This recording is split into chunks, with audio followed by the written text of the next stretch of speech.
Ego ne butroko. Taza. Ọtụtụ Tinubu. Afia no be every day long. 4 days. Okay, for 4 days. So tani bụ every eke. So ọ bụ na eke alị na unu adị aja afia n'oli unu adị eje na nkwọ. Mana nwa afia nta n'obodo ya. Afia nta dịka mbọsị nkịtị. Unu azụ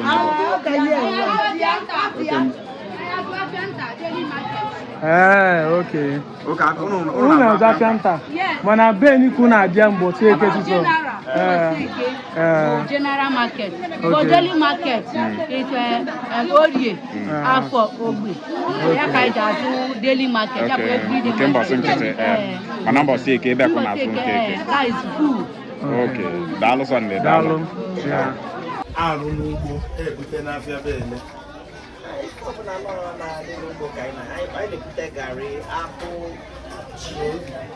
Vegetables, tomatoes,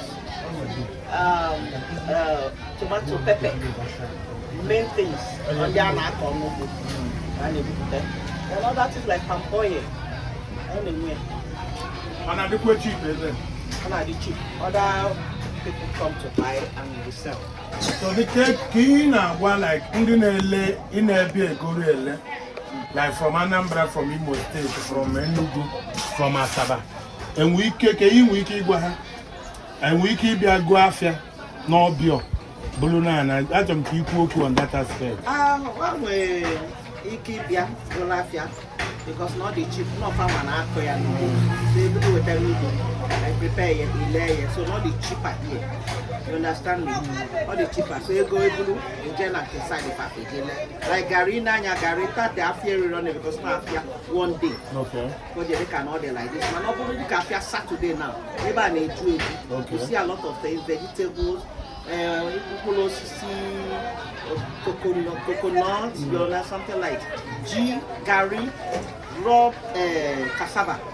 When we side they done the cassava like down there, you went there, you pack on the cassava. But this side is for gari. Then in front here is behind me here is yam. Then they sell tomatoes and pepper is usually in the evening. Okay. You understand? The vegetables and coconut and pear, guava, shower sharp, or sop, something like that. Then palm oil in the evenings. Nemo ishi Mama.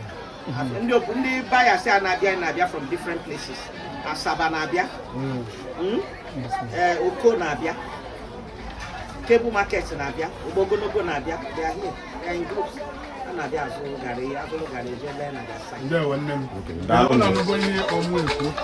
Afia cake has no Obior. We have a that when you come.